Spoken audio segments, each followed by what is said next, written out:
everybody. Hello, everybody. So good to see so many faces. I miss seeing some of you in person. I really do. But it's good to see you here tonight. Okay, so we're starting advanced intuition tonight.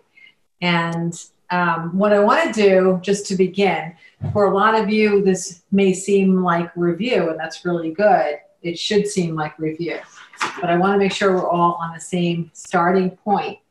So I'm going to run through some basics of intuition very, very quickly. And if you find that there's an area that is challenging to you, then see if you can pursue a little bit of catch up between now and the next time that we meet so that you get the full benefit of our sessions together.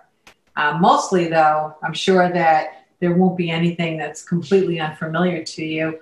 Mostly it's just to make sure that the terms that I'm using and the assumptions that we're setting forth collectively, that everybody's on the same page so that there's no assumptions that someone knows something and somebody might not actually know it. So let's go through that very quickly.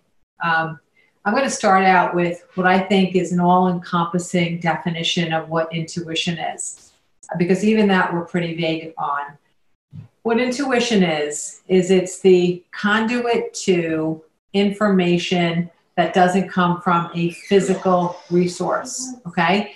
Even though you may be able to sense intuitive information through touch or sight or sound, it's not coming from a source of earthly means, okay? That means that there's another energy or another source at play in it.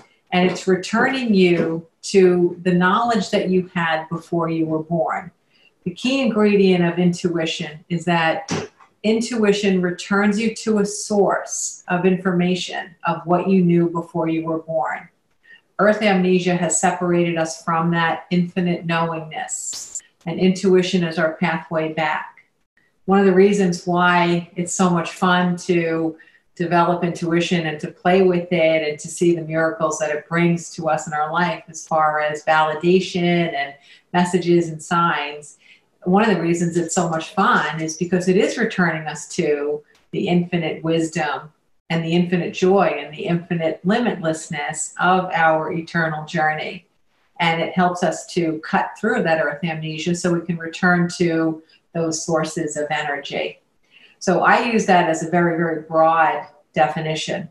I know a lot of people say it's precognitive information, or some people think of it as being psychic, but ultimately what it is it's leaving the construct of being only physical and only human and returning to the broader landscape of us being interconnected and eternally knowing about things that perpetuate through every single life journey, always have and always will.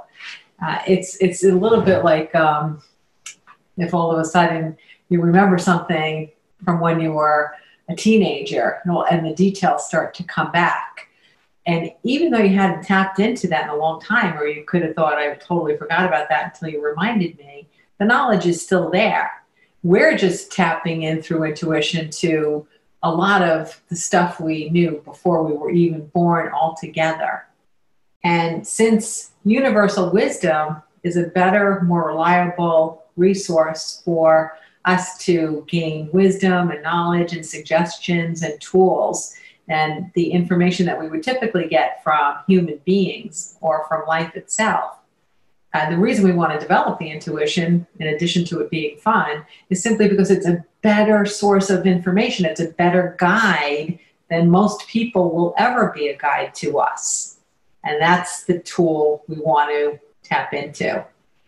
Coming from a logical academic background and having gone the path of how good does my life look, what's the maximum potentiality of my happiness if I'm using earthly skill sets and intelligence and education, versus when I'm using intuitive information, which resource gives me the maximum potential for me to tap into my own limitlessness, my own joy, my own freedom, my own creativity, my own happiness, my own abundance? And the answer always will be intuitive information will get me farther than any earthly means will get me.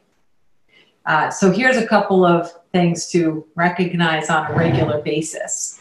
And certainly if you forget to do any of these things or know any of these things, over the next couple of months would be the time you want to amp them up and turn them on again. And that is, number one, most important element of tapping into intuition is it's important that you have a practice where you are quieting your mind on a regular basis. Very quickly, we'll mention some ways that you can quiet your mind. Going for a walk, playing with an animal, being in nature, solo exercise, dreaming, daydreaming, going on a long drive, taking a hot shower, doing anything that involves the visual arts, meaning interacting with paintings and contemplating them, being a photographer, taking pictures, manipulating photography, painting, drawing, and so on. Anything to do with music, composing, listening in a way that you're appreciating it, playing around with music, immersing yourself in music, enjoying music, appreciating music, and so on. So in addition to visual arts, any type of art is another way to quiet your mind. For everybody, it's different. I've seen people who can, tap into some grunge rock and feel real chill. And I can't do that. So that's not going to be a way for me personally to quiet my mind. But I might quiet my mind with a different sort of music that kind of is uplifting or makes me feel beyond my body. I think that's a good way to look at it. You get the chills or you just feel motivated or moved, okay? So quiet your mind. I would love if everybody could quiet their mind every day to some point. But if you can't, if you're quieting your mind less than 4 times a week, then just try to amp it up. And you'll see a difference in your intuitive perceptions just by quieting your mind a minimum of 4 times a week, okay? The good news about quieting your mind is it feels good while you're doing it, and it helps you feel more balanced, it helps you feel more playful, it helps you feel more in control or less stressed. So it does so many good things for you, even beyond just opening that pathway to your own intuition. And each time you do quiet your mind, what I would recommend always is a minimum of 20 minutes. Obviously, longer is better. The reason we look for a minimum of 20 minutes is that the part of us that's always thinking it takes us 20 minutes to separate from the ego. The ego is looking over your shoulder all the time and it's saying, is that the right word? Did I put the dog out before I sat down? Oh my God, my nails are peeling. Should I really be sitting here meditating when I have a meeting tomorrow when I really want to get these nails done? The part of you that becomes very, very physically engaged in the process of your physical life, it takes a good solid 20 minutes for us to subdue that. So a minimum of 20 minutes to quiet your mind. It's to empty out that space and to let the fresh air of nothingness come in, okay? Other ways to quiet your mind are creating, hobbies, anything that is task-oriented that has a beginning and an end. I actually like washing a sink full of dishes. I know some people think that that's nuts, but I like it. I have a dish, I have a sink full of dishes, I turn the water on, I soak them, I move them from one side to the other, I rinse them, I put them over here, and then they're done. During that period, the reason it quiets your mind is when you start a job or a task and it has a beginning and an end, and you're going to engage in that task from the beginning to the end, you don't tend to let your thoughts fly off into tasks or worry or concern. You actually just kind of stay in a nothingness zone. So believe it or not, if you want to wash dishes for 20 minutes, you nailed it. You got one of your 4 for the week done. But anything, any task, you can paint something, you can hang something up, as long as it's not using too much logic. But if it feels free and it feels happy for you, it's about being in a free and happy space. When I was learning intuition, I used to get some phenomenal aha moments while I was in the shower. And it actually makes sense. It got to the point that I would, I would jump out soapy with shampoo in, try to find something to write on, and, grab a lipstick and a piece of toilet paper to write down this huge earth-changing moment. Eventually, I just put a notebook and a pen there. But the reason, it makes a lot of sense. When you walk in through the bathroom door, there's stuff that you do, right? And then eventually you turn around and you walk out of that bathroom door again, right? While you're doing all this stuff, it's pretty much going to be the same amount of time every single time you shower. So you really don't spend a lot of time stressing or worrying or overthinking. You go through the steps. And that is Zen. And once even that water is rolling over you, the heat or whatever it is that you like, it helps just to relax your body. And when you relax your body, you relax your mind, okay? So also even the two best ways to quiet your mind, meaning the most reliable and the greatest ease of duplicating them, is yoga and meditation. But don't fret if you don't meditate and you don't practice yoga, even though I have always found from clients that those are the most reliable, easy to duplicate methods. I don't practice yoga and I don't meditate, so don't fret if those are not your cup of tea, okay? Second thing to remember, when you are increasing your intuition, number two,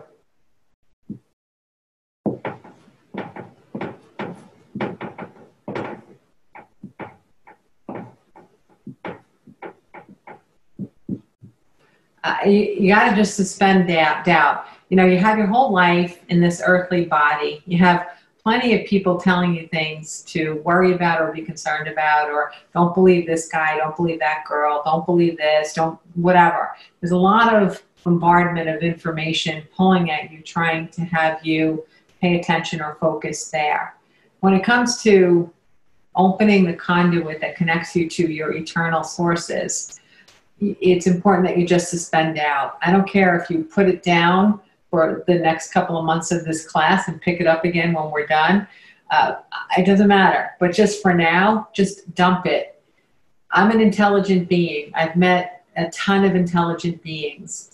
Okay, I got a 4.0 in my MBA, taking it in 19 months while having a full-time job traveling around the country. So you want to know that I'm an intelligent being? I'm an intelligent being. So if I'm the source that tells you that what we're going to talk about is always true, and use me as your source. And if I'm not enough of a source for you to suspend doubt, then find your own source. There's a million sources out there that will prove that the information that we get through intuition is more valuable and that our eternal nature is true, but that will prove it. But there are no sources whatsoever that will disprove it. Remember that. There are people that'll fight you or debate you or maybe want you to show proof to them. But there is no disproof, because it's impossible to disprove something that is true. Always remember that. So as far as you're concerned, suspend doubt. Consider yourself to be an analytical and intelligent being simply because you are, and put it aside. It's not going to serve you. It's something that we use unnecessarily, too often and too thoroughly. When you suspend doubt, you are able to enjoy the magnificence of the intuitive benefits far more readily. Okay? 3. This is something that it's not easy to necessarily teach, but self-love is a really important component of opening your intuition to the fullest of your ability. And the reason is that because of all the information that we get on earth about can, can't, must, need, should, unable, we have oftentimes come into adulthood not necessarily believing in ourselves that fully, or we become really tiny in comparison to the big, magnificent self that we really are. So it's important that you enjoy who you are, and that helps you feel that you have more ability to attune to and to be the focus of non-physical sources. The less we love ourselves, the more we experience, I don't know, I kind of make up the term like an invisibility complex. Invisibility complex means that you feel so disempowered in your journey through the earth that you can walk into a room and be like, if I speak, no one's even going to hear me speaking. Just this feeling that you're not enough, or you're not as good as the person sitting next to you. And what that comes from is not because you're flawed, but because other people in your life have kind of destroyed your love of self.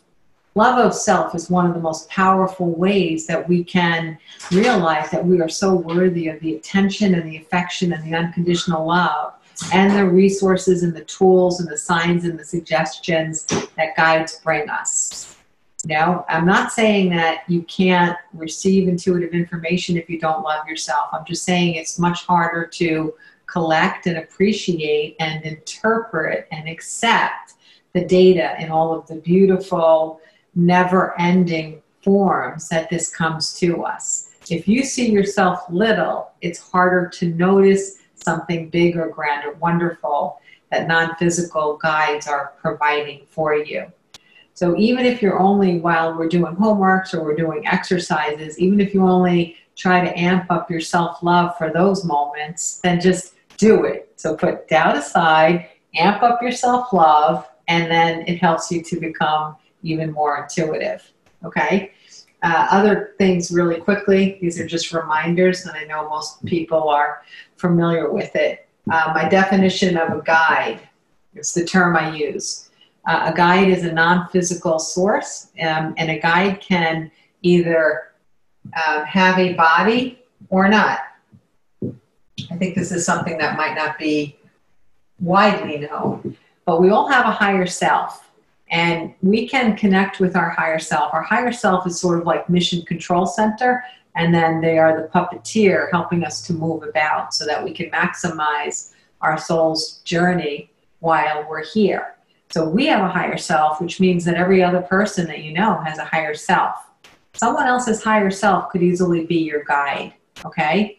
But also people who are no longer with us that you have loved or you have known, they can also be your guides. So you can be physical or non-physical, but you're tapping into the non-physical aspect of any soul when you're connecting with them.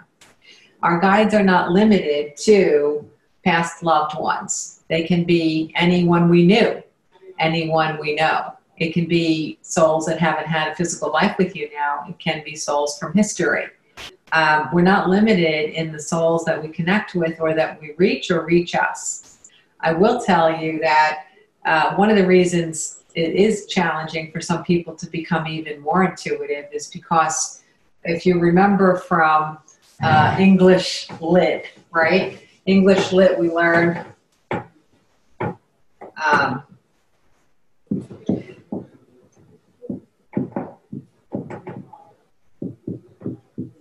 does everybody remember what personification is from English Lit? It's the idea that as human beings, we take our earthly perceptions of reality and we project them out. In most cases, as a literary tool, we're projecting the way we live as humans, and we're projecting it into the animal kingdom, or some authors may even project it into plant life by, talking about the tree coughed up a handful of acorns. So they're making a person out of the tree, okay? We don't understand that we are human right now, and the bulk of our memories comes from being human. So what we often do is when we're considering what being non-physical is like, we take our limited earthly experiences and we use it as a projector to make a determination about what eternal life is like.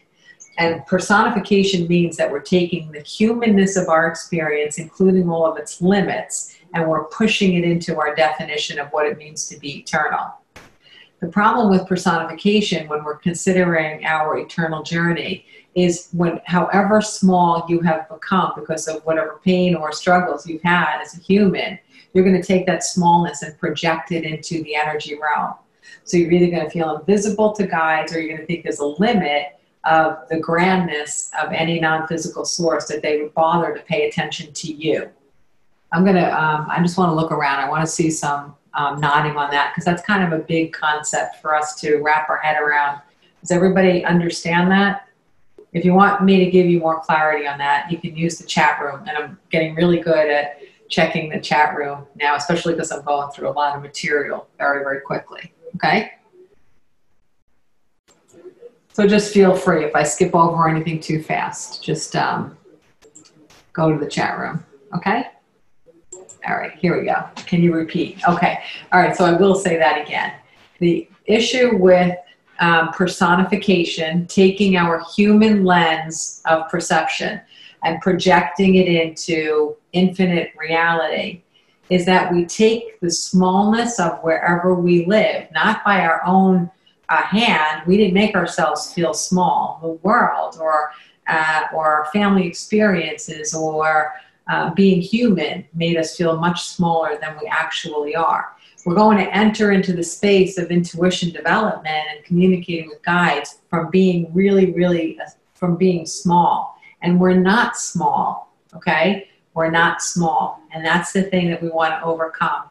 It took me years to get to be big enough to become a better conduit for intuition. As long as I was minimizing my belief that I was worthy of the gestures and time and energy that guides were putting in to help me understand life and the experiences.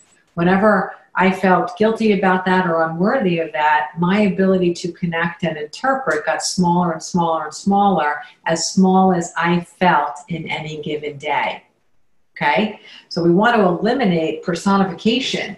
Being in the energy realm is not the same as being human. I might use human language to describe experiences there, but that's simply so we're on the same page with somewhat of an understanding. But being in the energy realm is far, far, far, far more grand and infinite than what we experience here. Here is just a little slice of that. And you are far more grand and infinite and unlimited than what you may be experiencing here. Okay? So just to give you an insight, and I know a lot of you with me tonight understand this already, but you know, in 2005, when I was able to prove beyond a shadow of a doubt that I was communicating with John Lennon or Ayn Rand, not only did I go through months and months and months of getting physical evidence that that's who I was connecting with, but it was difficult for me to get the value of what they were telling me because I was too busy being too small for them to spend their time on me. If I had felt fully whole when they first tapped me on the shoulder, I would have had another 2 years worth of valuable information I could have been sharing with everybody now and with myself to peel off all the pain from my own childhood, right?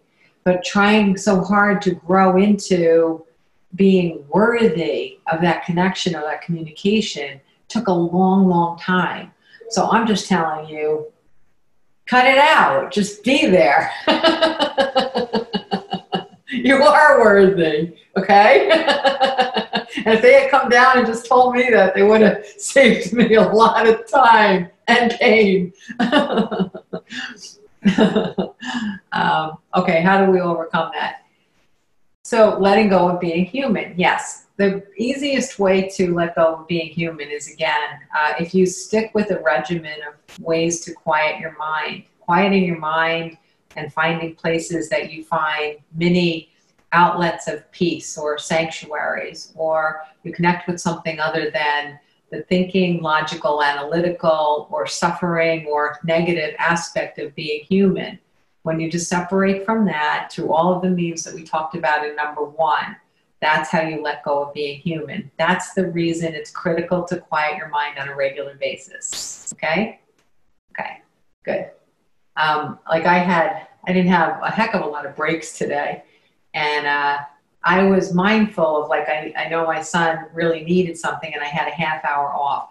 I was really mindful of not spending the whole half hour with him in that, because I knew that I had to empty my mind during 15 or 20 minutes of that in order to be of value to the next people that I was talking to afterward. If I didn't, I would have just been on a like perpetual hamster wheel, going and going and going and going. And I would have had depleted energy by the time I did the last session. So it wasn't that I just sat here for 20 minutes like this. It's that I did things that didn't take my thinking self. I didn't answer emails. I didn't do the things that would feel like they should be on any to-do list. Here's what is not quieting your mind: making, creating, listening to, writing, or caring about your to-do list. That is the opposite of quieting your mind. Okay? Good. Unless you find cutting carrots exactly, each one the same size as each other. Let me see, I gotta look at her face when I say this. Where's her face? Oh, her face isn't there, but she's here. She hears me. Unless cutting carrots and slicing carrots so that they're each exactly the exact same width. If that quiets your mind, then you know what? Doing something on your to-do list, which means cut the carrots for tonight's dinner. Then that a lot of people know who I'm talking about. I can see you laughing. So for you, that might be quieting your mind. For me, it's not. Derek, you can answer me in the window over here, but something happened today. So could you stay after class tonight, Derek? Answer me in the chat room. You will? Okay, I saw you. Okay, stay after class. You're not in trouble, and I'm not calling your parents in. Wait, there's your parent. Oh, sorry. You're not in trouble, but I need you to stay after class, okay? All right, cool. All right. That's the basic of what we want to remember as we enter into, oh, Anne did hear me. Okay, so that's the basic of what we want to remember of intuition, okay? The other basics that are just to make sure we're busting any myths that are out there. Everyone is intuitive. I don't have a gift. A medium that you see on TV doesn't have a gift. Anyone that tells you they have a gift, what they're doing is they're living in ego. And ego and intuition are opposite. If they tell you they have a gift, that they can do something that you can't do, I would be skeptical about whether or not they subdue that ego when they are doing intuitive work. Intuitive work has no ego. Ego blocks intuitive work, okay? This is not a gift. It is not a gift. The only thing is that we live in a culture in which we praise and find anything to do with intelligence or academic achievement. We put people on pedestals when they make that achievement. We don't really embrace and celebrate people who have demonstrated happiness or joy or contentment or peace or anything from tapping into their intuition or helping others to do that, or finding harmony through intuition. We don't really celebrate that. Therefore, the collective conversation in today's civilization is that logic, academic achievement, mathematics, and science are the benchmark of a worthy person. Okay? So because we live in the society that teaches it, then we tend to have intuitive connections kind of tamped down in our society and in our home, and they pretty much dissipate and get squashed out of us by the time we're 4 years old.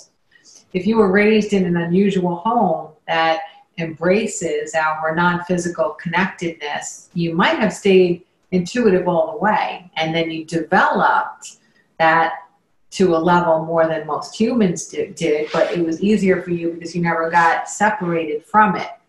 But it's not a gift. We all have the ability, and as much time or effort as you want to put into it to retrieve it, that's going to be 100% up to you. The primary reason that I can do it at a level greater than most people is because of the time and the effort and the passion and the dedication I put into it, period. You know, there are sometimes people will do a session with me and they'll feel like they're cheating by not going directly to their guides and kind of using me as the go-between. And I'm like, listen, if I were a brain surgeon and you knew how to read a brain surgery book and pick up a tool and figured you could poke around in there, is it cheating if you use my hand to get the brain fixed? No, I'm the one that put the effort into it. If you didn't, don't poke around in your own brain. It's all right to use my skill set, and even when you use my skill set, you're still improving your own intuitive ability, because I rarely have a case where I'm communicating with something and the things that I bring through don't resonate. So sometimes you're just getting checks like, oh yeah, I sense that, or oh yeah, yes, yes, yes. It gives you a sense of freedom. It gives you a sense of peace. So I did a lot of work to get here, but you can do as much, not work, but you can put as much effort into it as you'd like, and you will continue to develop the skills if you give it focus, dedication, no doubt, love yourself, you will develop as fully as you would like to as well. Okay, next. Very quickly, how can you get intuitive information? You can get intuitive information through any of your physical senses. So you can see it, hear it, taste it, smell it, or touch it. And I want to go through these really quickly because sometimes people have some confusion with this. The seeing, sometimes people can actually see souls on earth, or they can see vibrational energy, or they can see a ball. Sounds like, come on, what is it? Come on, you guys know, like a ball of light, right? Am I saying that right? It's, you know, spheres or something, I don't know. There's a word for it. But sometimes people can actually see energy on earth. That's not the kind of seeing that most people experience. Seeing intuitive information is usually in your mind. Orb, oh my God, thank you, Victoria, you helped me, yes. Some people can see orbs, okay. Some people can see auras also. So some people can actually see things on earth. For most people, when they get information through their physical senses, they're seeing, but the seeing is in the mind's eye. It's almost as if there's a screen inside their mind's eye somewhere, and they can actually see things happening on that screen. And when you are really, really connected to that image or vision or the experience, you can actually feel that that's as real as what you're experiencing here, okay? So that's what, when we say seeing or clairvisual, if you will, it's usually what you're seeing in your mind's eye, not what you're seeing in the physical around you, okay? Audio, what that is it's sometimes you can actually just hear words. Sometimes you can hear your phone text sound go off, and then you go and you pick up your phone and there was no texting and there's no one else home. Sometimes you can hear a song in your head and you didn't put it there. So you can get information through language, words, sounds, music, singing, and so on. I think those are really cool ways to get information, because it's not that difficult to find out that there wasn't a physical mechanism for that earthly sound to occur. So those are very exciting, and I would, you know, really try to pursue them as soon as you find them. The first time I ever met a ghost, and I've met them on multiple occasions now, but the first time I ever met a ghost, I was home alone in a vacation house in Vermont, and I had just gotten out of the shower, and I heard clear as anything, "Mom, Mom," and it sounded like I had a 4-year-old daughter at the time. It really sounded like my daughter, and I was like, well, she left with everybody, like 15 people left and went somewhere, and she left. So I run around the house, I'm like, Megan, Megan, she's not there. A day or so later, we found out from the homeowner that there was a little girl ghost that lived in the house. And so she the owner said to me that she says she calls mom out a lot. I had no way of knowing that, and I didn't say it to the homeowner because I didn't want to suggest something that she echoed back to me. So we found another mechanism to get her to tell that story. And I find that very exciting, and we're not going to talk about ghosts right now, but ghosts are good. They're not bad. There's nothing bad in the non-physical. There's only bad in the physical. Let's be clear on that.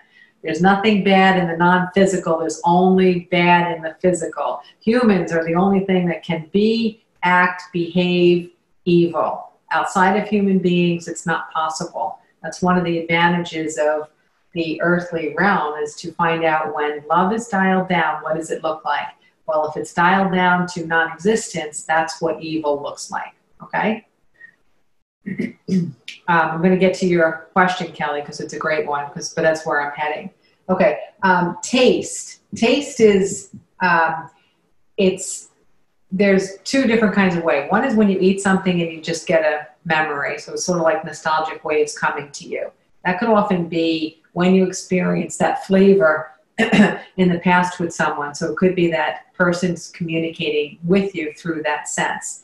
Another way to experience taste is if you can almost taste something from memory, but there is no food present. That's very rare and very uncommon. Another thing that's relatively uncommon, and it's one of my favorites, is a sense of smell.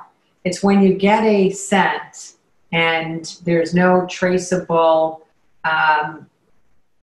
evidence whatsoever of that scent being created in the physical, okay? So it's like smelling magnolias in the winter, or Old Spice when there's no Old Spice anywhere around, or there's no other person around. Roses, and you remember later that your aunt always wore rose water. You know, a sense of smell is very, very exciting. And there's a lot of reasons why it's exciting. Number one, your olfactory glands have the greatest muscle memory of any of your senses. So when the guides can tap into your olfactory glands and create the sensation of smelling something, it's exciting for them and it's cool for you, and it's almost undeniable. You can't smell, quote unquote, smell something and then deny it, right? If you smell Old Spice, you smelled Old Spice. You're not going to have someone come in the room and say, no, you did not smell Old Spice. No, I smelled it. You can't mess with me. So then it's a matter of, once you kind of catalog that, then you get to go on the fun journey and figure out what non-physical source was able to tantalize your olfactory glands to stimulate that fragrance for you. Okay, that's a very exciting. For me, it's a very, very, very rare way to connect intuitively. Okay, the other one is touch. Now, touch or feelings, whatever you want to say. The way that I see this and know this is that I feel things all the time from guides. It's one of their primary ways of communicating with me. It's a method that they've always used to connect with me. And the way you want to understand how this works so beautifully is everything in the physical is a vibration. Okay, so everything is vibrating. And so for a non-physical source that's also energy, it's not that difficult for a non-physical source to vibrate physical matter, which is also vibration, okay? So the thoughts can actually vibrate anything non-physical here. It's the explanation for the television turning off or the phone ringing when no one's there. It's the explanation for feeling someone touch you, or a finger on the cheek, or feeling someone's hands on their head, or feeling an overwhelming sense of a love in your chest, and so on. Trust me, there's not a physical sensation I haven't felt. Everything from head to toe, guys have used to communicate with me, and they still do. So touch, it's not necessarily about touching something and having intuitive information from that. That's a different something, which I'll talk about. It's more about having guides use your body and sensations in your body to allow you to experience their existence. As soon as you do feel something, you accept that they are there.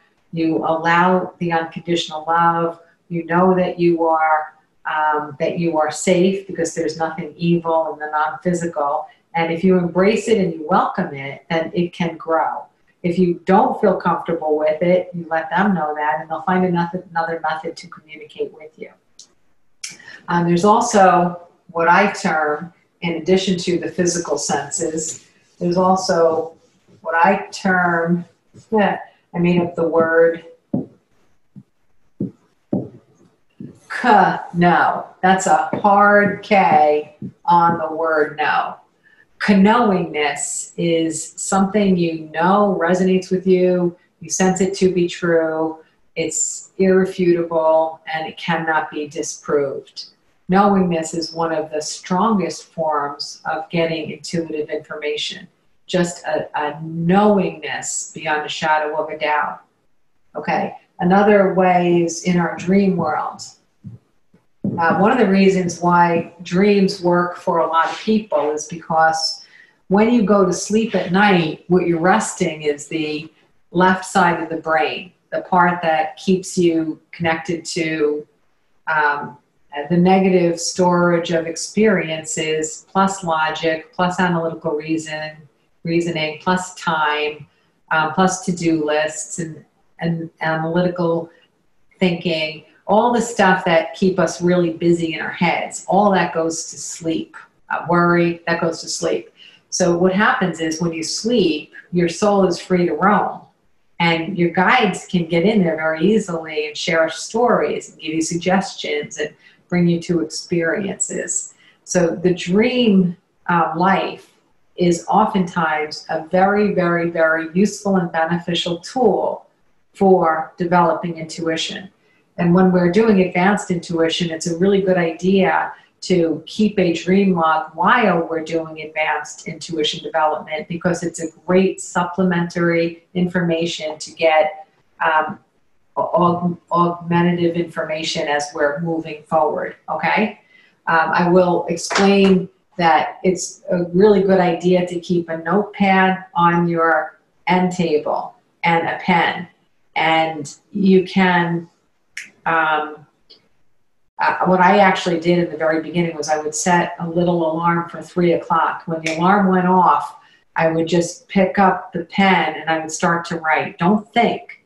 You have to write before you think. When you write before you think, you are able to recall dreams in a way that you can't when you are doing anything else, okay? If you're concerned about someone that you are, sharing your room with, in intuition development classes, I would give out a light up pen.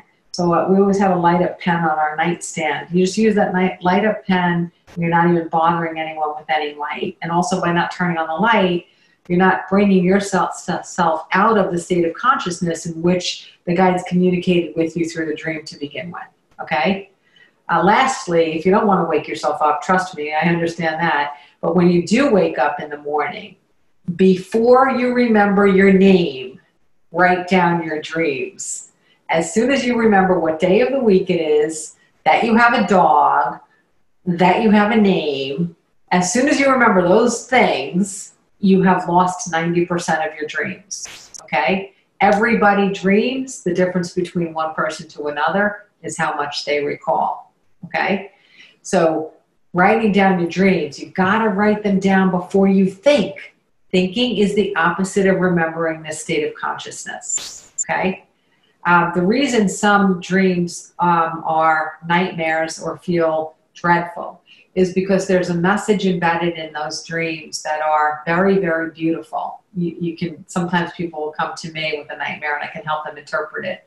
A nightmare always has a beautiful message in it. Your guides have tried and tried and tried and tried, and when they stopped trying, they tried again to get you that message. For whatever reason, you're holding on to a piece of misinformation.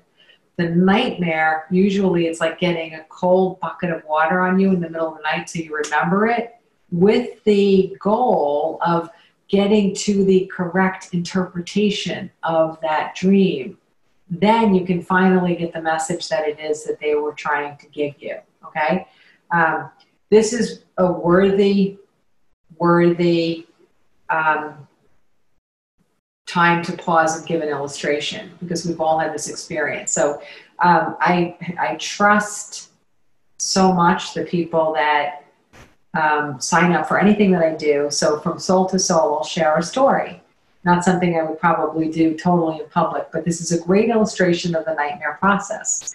So I did have one of the elements of having a terrible childhood was there were forms of abuse from my dad. At one point, I had this nightmare that I was in sort of like a vacation house, and it was extended family in the vacation house. And I walked into the vacation house and into the kitchen, and my father was laying on the table, and his head was down, and there was blood everywhere, and he had his head literally chopped off. So, and then I made the assumption in the dream, and I figured all things out, that my sister was the one that had murdered him. So the dream wandered on, and it went long. How do I hide her? How do we not get caught? How do I hide the body? You can imagine where everything went. And clearly when I woke up, you know, I had a rapid heartbeat. I was in a bit of a panic state. You know, it's not a nice thing to see in a dream by any means. So luckily it was during the period when I was really learning how to communicate with guides. So once I got out of my panic state, panic is the opposite of intuition too, right? Once I got out of that stress level and I could be calm and communicate with them, I found out that the interpretation was that for many years, guides had been trying to help me know that a quality in him that I found reprehensible, that I thought that I had in me, what they were trying to do was they were showing the death of that quality, so I no longer would believe that it was a part of me, okay? And every way they tried to make me not think badly about myself because I was his daughter, they tried and failed and tried and failed because I so rigorously held on to that misperception. And the nightmare and the interpretation of the nightmare finally moved me past that, and it was freeing. It was very liberating. Every person that's ever come to me with a nightmare, we have interpreted it in a way that brings them peace, not terror, okay? So first homework assignment is to try to keep a dream log if you can. I find that dreams oftentimes go in 21-day cycles. What I see is that there's a rhythm where you get a piece of a dream and another one, and then two in a row, and then another piece. If you read your dreams in 3-week cycles, pick any 3 weeks and read them, you'll probably find links and continuations from one theme to another. So dream themes emerge in 3-week cycles, okay? So sometimes not the whole of a dream can give you the entire opportunity for interpretation. Sometimes looking at the patterns of a 3-week cycle is more beneficial. Okay, the other way of knowing how to interact with intuitive information, I think this is, for most people online here, this is probably one of the simplest, and it's one of them that I love, and that is signs. That's an external piece of evidence that gives you information not from the physical. And a sign can come from a literal sign, and it can come from a sentence that someone says to you randomly. It can come from two people having the same birth date. It can come in a spam email. It can come by opening a book and there's an answer in it. It can come from the lyrics in a song that capture your attention, even though there had been background music on for a while, but all of a sudden that song pulls you in. Signs can come from, you know, what a man's at a Apple Fest fair and it says on his t-shirt. Signs can literally come from anywhere. One of the most interesting ones that still happens for me this day is through vanity plates. Very, very specific answers come through vanity plates. Signs can also come through numbers. If you have connections to, well, this was my mother's birthday, or this is the day that I got married, or this is the day of that, those numbers are often interwoven in how guides communicate with us because they're able to be aware that it's meaningful to you. So they use it to capture your attention. And they'll reinforce that by capturing your attention with those numbers more often. Because once they have you as a captive audience and they develop trust with you, it's easier for them to communicate and connect about other things as well. So numbers even on license plates is very, very common. Okay? Okay. I read a couple of private messages. All right, I'm still going to get back to yours, Kelly, so don't think I've ignored you. Signs. The other less commonly understood way of interacting with intuitive information is good ideas. Oh my God, if we could just teach this to kids and nothing else, they'd all be okay. But we don't. We don't really seem to regard it very highly at all. A good idea is a direct communication from non-physical sources, whatever that good idea is. Close the window before you go out, not because you heard a weather report, but even though it's sunny out, it's going to rain before you come home. A good idea is an intuitive connection. You know, I think that it's a great idea. I'm going to just throw like 5 extra jars of peanut butter in my cart today, and then you do it, but you have no idea. It seemed like a good idea at the time. Then you get home and find out that, you know, your son is doing a school drive and they're specifically looking for peanut butter and bread, right? So that's a good idea. Listen to your good ideas. And if you don't act on them, do yourself a favor, and for at least a little while until you become really familiar with how guides connect with you, at least write them down. Write down your good ideas. Never, ever, ever, ever, ever underestimate the power of a good idea, okay? Some people move away from writing down their good ideas because they're intimidated. They're afraid if they write something down, they made a commitment. So I have a really good idea that I would love to start a website where we have people be able to give heartful ratings to organizations. So a 5-heart company would be a place you'd want to do business with, a place you want to work, a place you want to donate to, a place you want to buy for, right? So my good idea is to make a soulful website that ranks the heartfulness of organizations, right? Now, if I write that in my good idea book, am I going to change the course of my life negatively? Hell no. You know, I wrote it. It doesn't mean that I have to quit everything. It doesn't mean I have to go find angel investors. It doesn't mean I have to go find, you know, the proper tech people and app people and all that other stuff. No, the good idea is really there, and it's in my book. And maybe one day someone who can help me get that idea done, maybe they'll meet me. They'll be sitting on the plane next to me, or they'll be in Friendly's having an ice cream. It'll be really friendly, and they'll start talking to me, and we'll get it done. Or maybe it will never get done. But the energy of that good idea is always going to exist because I wrote it in a book and I reread it. Isn't it? Isn't it always going to be there? I care about the soulfulness of a company. Every time I read that good idea, I'm reamping that energy. Do you see? So a good idea is not pressure. It's simply a good idea. Okay? Back in the 1960s, I don't know, I don't remember if it was 66 or 67, some year around there, but the Beatles had just finished an album, and then they were asked, they had already committed to being on a national show. And on that show, they didn't realize when they signed the contract, they were required on that show to debut a new song. And they were all like, when they, you know, they got hoodwinked into this, you know, they were told you need a new song. They were all like, you know, now what?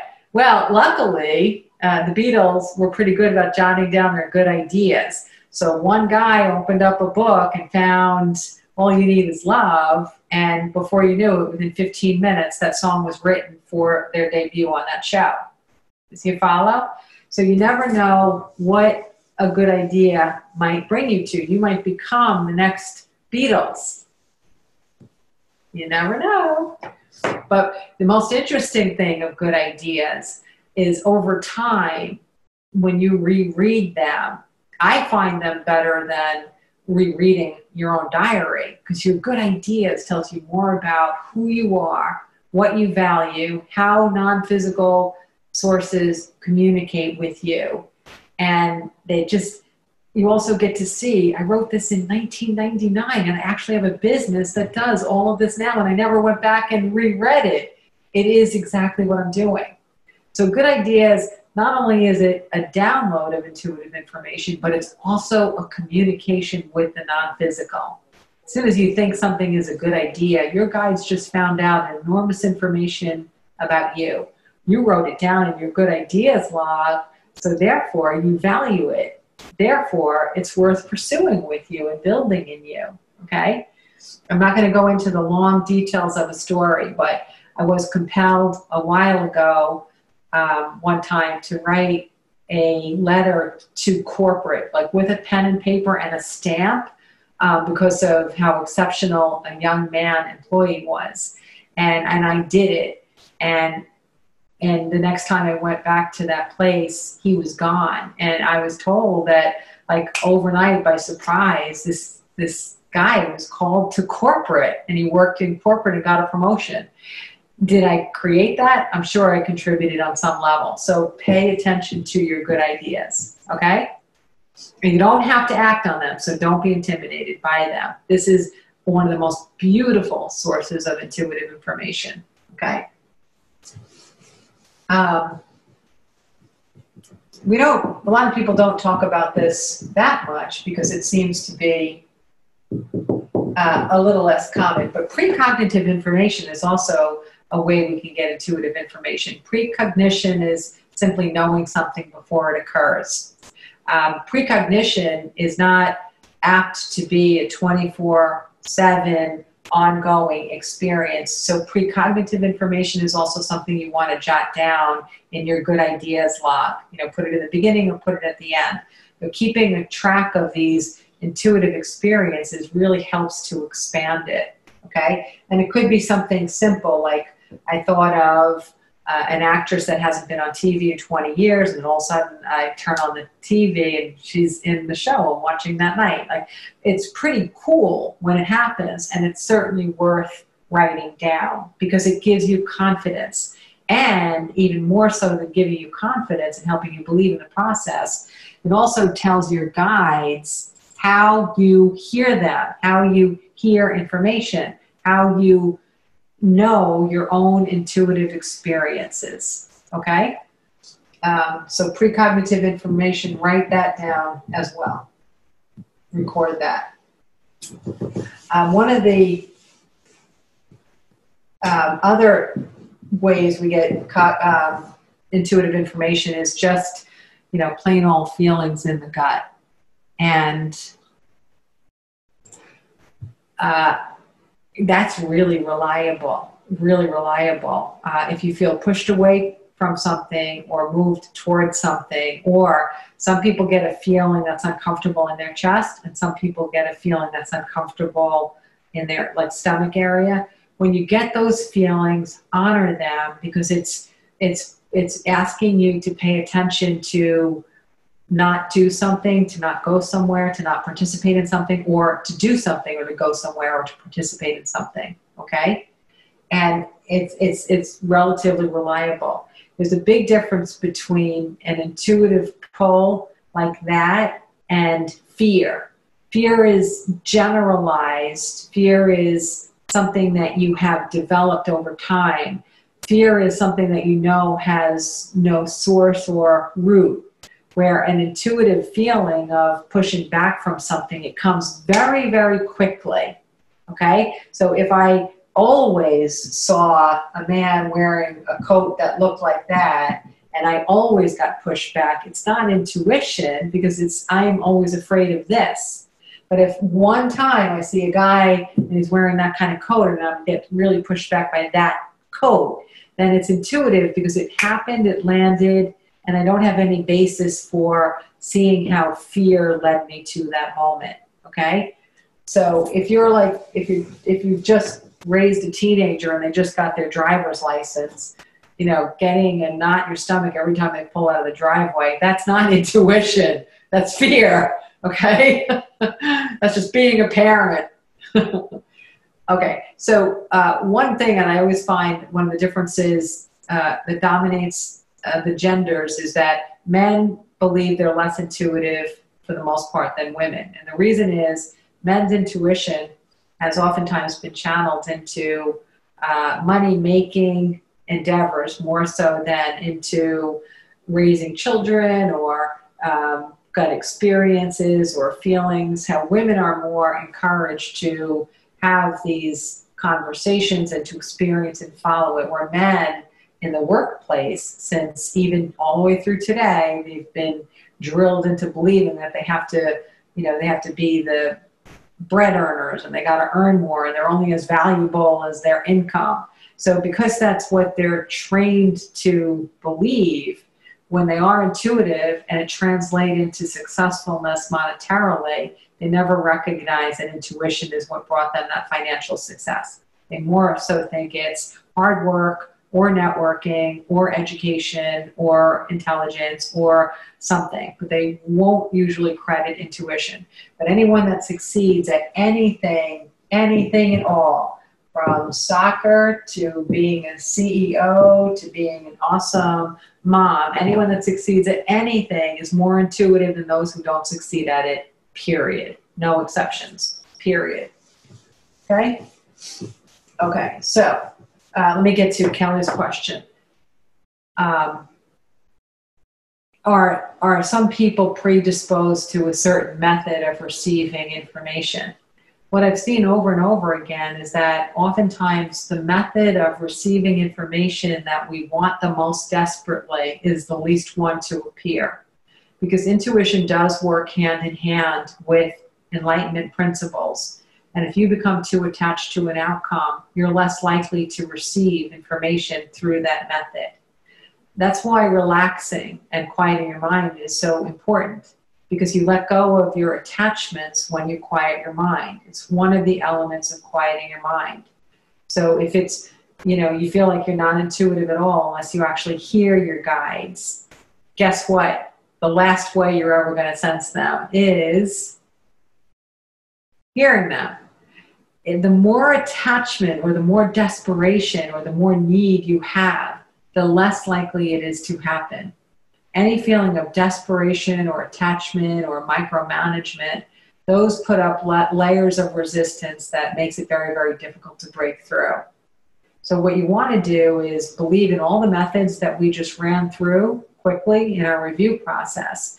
Even review them, remember them, know them at your fingertips, be aware of them, be conscious of them. If you have this whole entire slew of methods to receive intuitive information, it makes it very difficult to be significantly attached to any one of them, okay?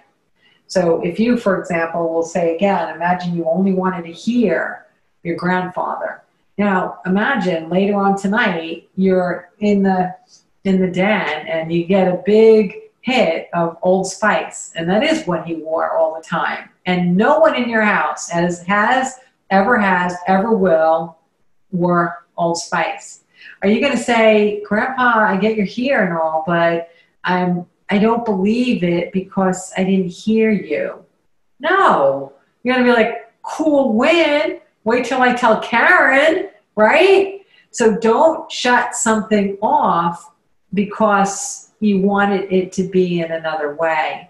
The more you accept in every way, the more the other ways build and they work their way in there. Okay? Okay. And the more they build, the more your consciousness gets to travel to all sorts of things. Before you know it, you'll be stumbling into your past lives. You'll be stumbling into getting really direct information about a suggestion in what your soul's intention is, a career move, a house move, a solution for something that's been kind of tangling you up a little bit. The more you relax into it and the more you get evidence of how connected your guides are in loving you and knowing you and helping you, then the more you will see them, feel them, know them, and experience them. I want to read this for a second. Oh, somebody wrote that, someone who just passed away loved, eating at Friendly's. That's so weird that I said that, because as the example was coming out of my mouth, I thought to myself as I'm saying it, I'm not going to stop saying it, but I have zero connection to Friendly's. Okay, so whomever wrote to me privately, yes, of course, it was your mom. Okay, another one is, again, another example, just like the one I said, using Old Spice. Again, I have no connection to Old Spice. I feel like I'm a walking advertisement today for Friendly's and Old Spice. I have no connection to either one. So clearly, the souls that love you are using me to get to you. That's a great, you guys, you already get like an A for today, while everybody else, they're floating down in the F and the D range because they gave me nothing today. Good job. Good job. That's really interesting. I love that. That's how fast it works. Okay. I'll explain to you very quickly, since tonight is all about, you're going to be doing a lot of self-exploration and remembering, oh, your dad used Old Spice too. That's so cool, Michelle. That was a non-private message, so you can all see it. I knew there was a reason I was picking Old Spice. The friendly one baffled me. Okay, so I'm going to run through the way I developed my intuition quick so you can practice all of this. I'm telling you, this is an advanced intuition. So what I'm going through right now, it's not advanced. This is basic intuition development. So that's all I'm doing tonight is we've just run through a decade of basic intuition development, okay? So don't feel panicked. It just means that you might have missed a spot or two along the way, okay?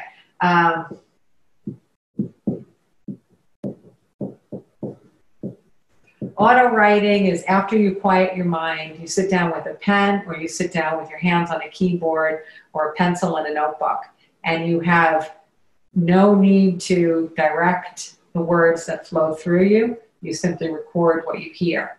Auto writing is one of the primary ways I developed my intuition. I call it a guide board because the other word sometimes scares people. But the first way that I ever connected with guides in a two-way conversation rather than just receiving downloads was through a guide board, which was just my finger on a set of alphabet letters, and that happened to be the third-party resource or tool that quieted my mind, so the ways that they were communicating with me came through my fingers, okay? I used it exclusively for a year and a half until the guide started to help me understand you don't need a guide board, Karen. All you need is to know that you can hear us without using it, but it still was the thing that launched me to be able to hear them. So these were the two techniques that I used. Other people use meditation, other people use yoga to connect, other people use hypnosis. The key is that intuitive information doesn't only happen during your technique, but if you're practicing, use techniques that work for you. I did supplement at the time with a dream log because the dream log helped give me a lot of insight into me and where I was stuck, and the reason I had so many masks and layers from childhood revealed themselves through the dream log. So pushing away my masks and layers while becoming clear. It's a two-part technique that brings you to wholeness and intuition more quickly. The less baggage you have, the more clear you are. The more clear you are, the less baggage you have. It's this beautiful, beautiful system. The reason some of us have come across someone that gives you intuitive information and it feels dreadful or painful or they hurt you or you're scared, the reason that happens is because the human has some intuitive ability, but they didn't clear their shit off them, right? So they have a lens that can corrupt the information that they bring through. So they bring you corrupted information, and they have enough clarity to bring you scintillating details that keep you hooked. But that crud that they mix into it can be very damaging to hear. On more than one occasion, I've heard clients that were told they were going to die or that someone that they love is going to die. And a good intuitive will never, ever, ever, ever do any of that. ever. Your date of death and no one's date of death is predetermined anyway. There might be a propensity, but we'd rather talk about how to manage it if it's someone you love, or how to avoid it if it's you, right? That's what I would rather do. I'm not going to tell you you're going to die, but I might give you some suggestions to live longer, right? So don't listen to any negative information from someone claiming to be intuitive. If someone ever tells you anything and it makes you feel less than or less than when you started talking to them, please do not take it in. Please do not listen. It's not coming from a space of love, and it's not coming from a space of pure clarity. Okay? Okay. All right. So these are some things that you can practice. And don't forget, we're going to write down your good ideas, your precognitive ideas.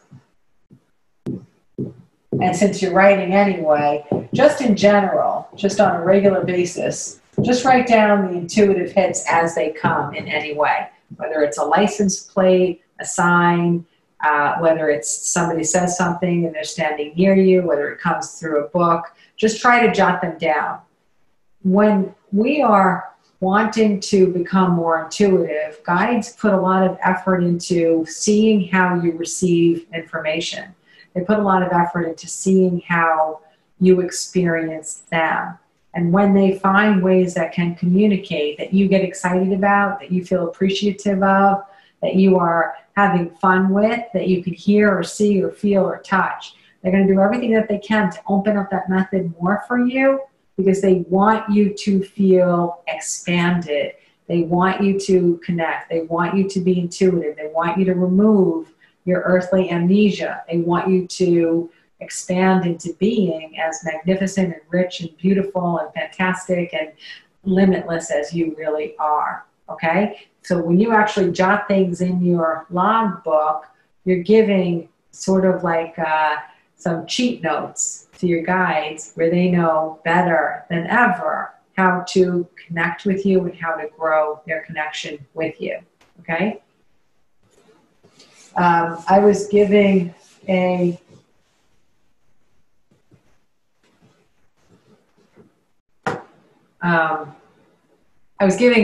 private seminar. We had, I think, like 25 people in someone's home. I was in Philly, somewhere outside of Philly, and the woman who hosted me, she was a young woman, and her husband had died 2 years earlier. And in the room, I was standing in front of the fireplace, and everybody was sitting in, chairs and, stadium seating and all that.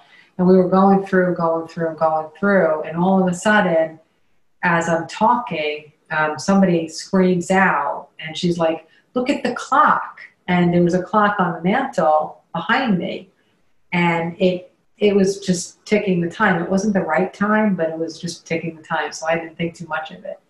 And it turned out, and we hadn't had a magnificent evening up until then. People were, hearing from souls that they loved, and all these cool things were happening.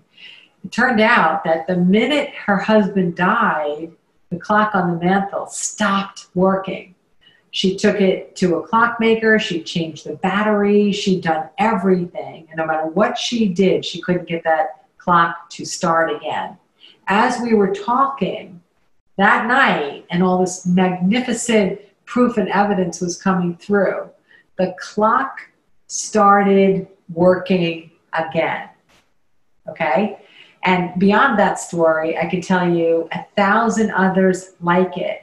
So when I say suspend doubt, believe in these miracles. They happen all the time, because the souls that love us are here all the time helping you. You are never, ever, ever, ever alone. Okay? Somebody asked me privately, and I'll just answer it. I've oftentimes spoken about, like, there's this 2-year corridor that we go into before our own death. And somebody was asking me if I still believe in that. I do. It doesn't mean that your death is definitive. It does mean that there's a very strong propensity of your death occurring. There's this 2-year process that you go through where you start to, people will start to see you say things that you might not commonly say. Sometimes your attitude changes about certain things. They usually don't notice it until after you pass, though, right? Like you say things that were out of character for you or they were anomalous. But yes, I do see that most people enter into a corridor that is about 2 years before they die. The thing about it, though, is that once you enter, you can get yourself out of it if you wake up in the middle of it. Death is not inevitable. It's inevitable at some point, but it's not inevitable at any particular given moment. It's that we're in a way of thinking and feeling and believing and maybe not letting go of some of the pain that we're holding, and we have maybe certain resistances that we're getting closer to that time of death. And that's an advantageous time for us to be reborn into the energy realm and reconnect with the whole of our consciousness. Death is not a bad thing. Death is a rebirth. You return to your full consciousness, okay? So yes, I've heard all of these weird things, like a 37-year-old man saying to his wife, hey, if anything ever happens to me, I want you to marry so-and-so, my best friend. She's like, you're an idiot, you know, bumps him on the back of the head. And then he died a few months later. There was nothing wrong with him. So these things do happen. I find them to be miracles. It's a little way of us seeing in hindsight that we are so much more significant eternally to someone that has passed away than we may have ever believed. So we don't lose them. They don't disappear. They've already given us an advance recognition that we understand on some level of consciousness this is going to happen. The human doesn't know it at all, but I'm trying to give you a heads up so that you feel at peace that I will never, ever leave you, okay? That's what those miracles are in advance of death. That's what those miracles are. Okay. All right, I'm going to give you some more homework.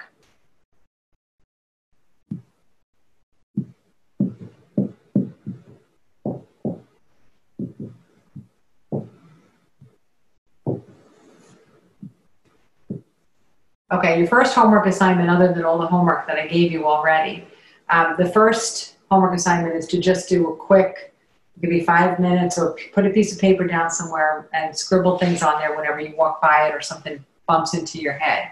But try to make a list of the things that you're most attached to. Listen, I know all of a sudden you're putting on your spiritual hat and saying, I have no attachments, and I'm a minimalist, and all that matters is love, and all of that is really good, but this list is for you. It's not for me. Figure out what you're the most attached to. What are the things you care about the most? Is it your children? Is it your dog? Is it a photo of your parents in the den that you love? Is it the preservation of someone's life? Is it not getting skin cancer? Is it having an eye appointment every year? What are the things that you're the most attached to? What are the things that you do and you preserve and you care about and you show concern for, and so on? What are the things that you manage the most? Those are the things you're usually the most attached to. Okay? Just write the list, and we'll talk about it next time, but try to make the list thorough. No one's going to see this list but you, but it's a really important list for you to see. What are the things that you're the most attached to? And again, what you manage the most, what you give the most attention to, what you spend the most money on, what you spend the most time on, what you spend the most love on, those are the things you're the most attached to. This is not about judgment. I don't care if the thing you're the most attached to is your collection of jewelry and you're getting it appraised every year and locking it up in a safe and shining it up. Whatever it is, it's just important that you identify what are the things that you are the most attached to, okay? Second thing is I would like you to please send me an email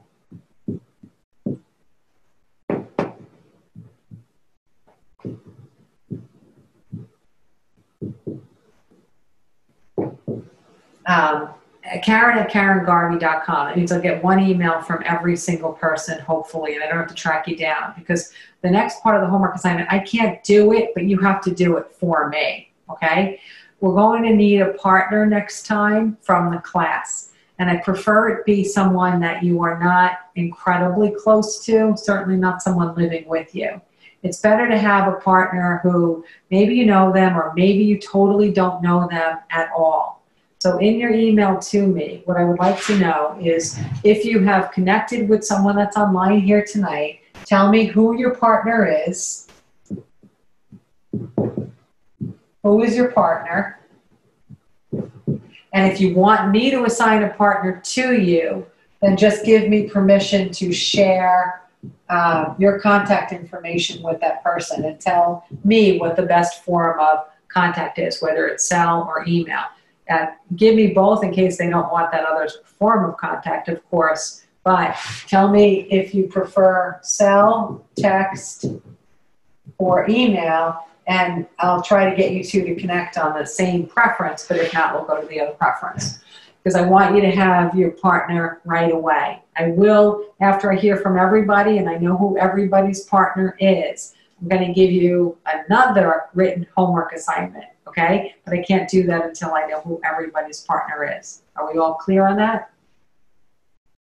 Let me make sure that I look at all your faces when I see if everybody's clear. Is everybody clear? Yes, yes, yes, yes, yes. All right. So your email is going to say, who is my partner?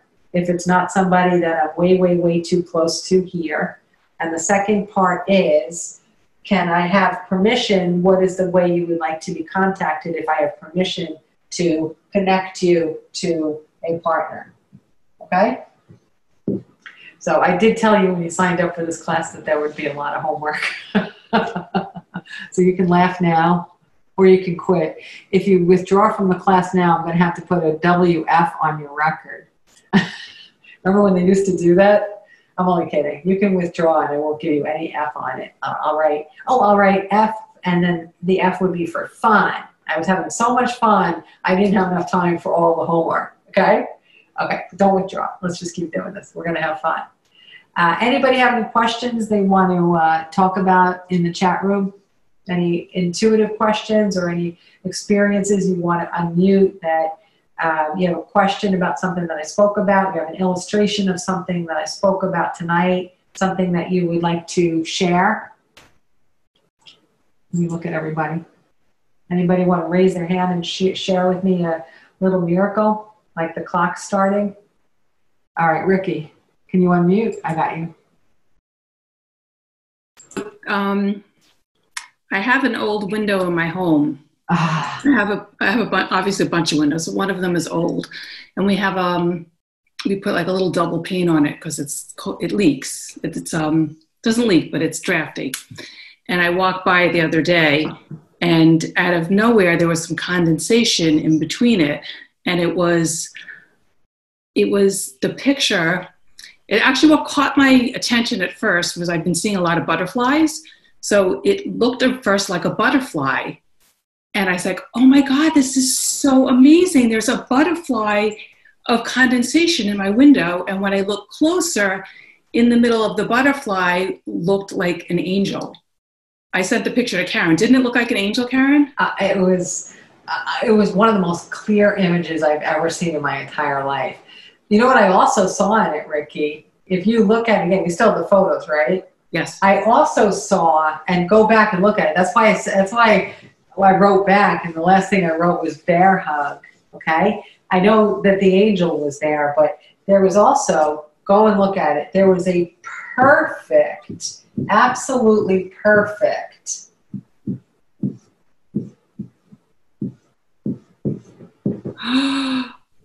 wow. Perfect bear in it. Go look at them. You'll see it. So it's so interesting that you say that, because when I looked at it, it looked to me like a little girl with short hair. And I've been told in this house that I have a little ghost of a little girl who died in this house. Okay. So she was giving you a bear hug. It was an amazing sight. I couldn't believe it. It was very, very, very, very, very cool. And I drew a simplistic drawing of this. This thing had a face and shadowed eyes and pads on its paws. I mean, this was really, really mind-blowing. So what does it mean? What's the... I mostly interpreted it as a bear hug, Ricky, actually. I saw it as an embrace from souls. I saw it as love. I saw it as softness. I saw it as fun. I saw it as childlike. I saw it as simplicity. And that's the way that I interpreted it. Like it was an undeniable bear hug, teddy bear. Okay? Yeah, a very, very, very, very good sign indeed. Yes. Yeah, that was cool. Thank you for sharing. I'm going to answer the last two questions that we have in the group today, and then I'll let you go start all that massive amount of homework you have. Okay, hold on. Okay, so we have with dreams, how much of it is from a person's subconscious versus a message from the guides? That's a great question, Kelly, and I'm happy to answer it. I know you guys are keeping a log book. We're going to work on a little bit more of dream interpretation down the road, not tonight, but I'll just show you quickly how it works. I know this is a very, very simplistic model. And the reason I use a simplistic model is there's just too much information out there. So let's just keep things very, very, very simple. I always see 4 stages of consciousness.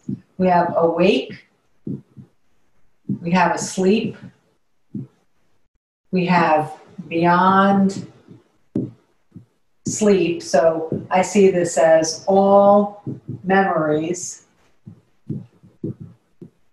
And then way beyond that is all non-physical and physical memories. So this would be level 4 is like being a pure soul with no body, right? So you're fully returned to the full of your higher self, okay? Now what happens is when you are awake, you are encumbered by earthly misinformation and masks and layers. When you are asleep, all of this goes to rest, so you get into that deeper level of consciousness.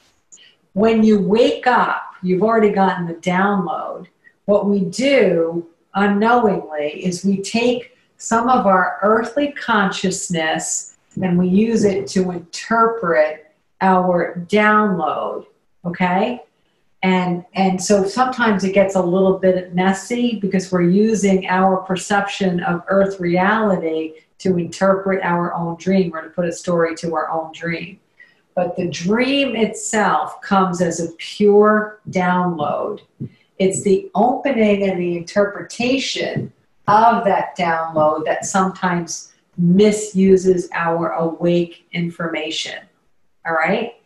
Level 3, beyond sleep, it's when you bring forth unconscious memories, like a belief that has prevented you from having abundance, a past life memory, a memory of something that hasn't happened yet. Precognitive actually is level 3 consciousness. It's a little bit of a weird thing to understand, but there's no such thing as time.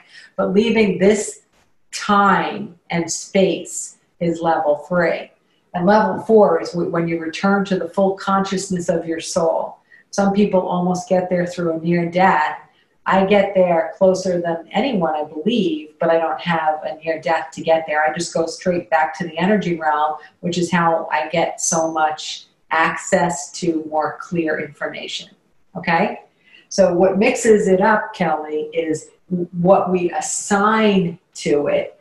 It's really interesting because if you were to bring a dream to a group of like 5 people and not give any information about yourself and go around the room and have everybody try interpreting the dream, you're probably going to have the least happy version if you've kind of assigned things from your childhood that were triggers, right? Or unsettled or unfinished. But everybody else will be able to get and dig into the metaphors and the positivity in it because they're not going to bring that your awake version into the interpretation of it, okay?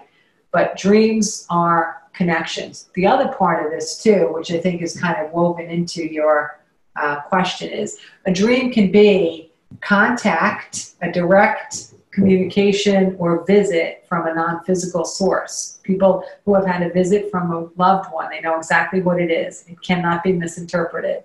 A dream can also be used to get a solution. So if you have an ongoing problem, you can get a solution. It can also be illuminating to give you insights into an ongoing theme. So it can be illuminating of a theme, okay? So there are going to be times, like if your mother passed away, you might have a dream about your mom, and it might be set in the house you grew up in. That's not a visit from her, but you were brought to that setting because there's something that you have kind of mislabeled that might not be making you as happy and as free today as you would like to be. So you go back to that point of consciousness because the dream is illuminating an ongoing theme in your life with the intention of bringing you to a higher place in that theme. Okay? Okay. That random stuff that seems, Derek's famous for this one, but that random thing where all of a sudden, you know, there's the battle of the noses against the battle of the, you know, the rose quartzes over in Eustranium galaxy. Like those really weirded out dreams, when you pull down the core of them, they're going to have incredible metaphoric interpretations for them. And sometimes it's easy to guide each other through that metaphor. It's not always as easy to guide yourself, but sometimes you can guide yourself through the metaphoric interpretation. But dreams, as is earthly life, are metaphoric, okay? Oftentimes you're not dreaming about a person because of the person. You're dreaming about a person because of what they represent metaphorically, okay? When I woke up in bed with Jerry Seinfeld, I certainly was not attracted to Jerry Seinfeld, but I woke up romantically connected to a sense of humor being very powerful and fun to be with. You see how that works? Okay, cool. Jerry, you hear me? No offense, buddy. No offense. You're adorable. All right, everybody. A lot of homework. As soon as I hear from everybody, or at least two parts of a partnership, I'll set up the partners. I'll set up the partners. We do have an even number of people registered, so we won't have a problem with everybody having a partner. And if I have some people that I don't hear from, the 2 people and then the 4 people, if I don't hear from you, you don't get a partner, and you're not going to get to do the really super cool, fun assignments that we have coming up. All right? All right, everybody. I hope to, by the weekend, get you your partner and enjoy all of your homework assignment. And please don't forget to make that list of the things that you're most attached to in the meantime. Let me look at everybody's faces as we say goodnight. Good night, everybody.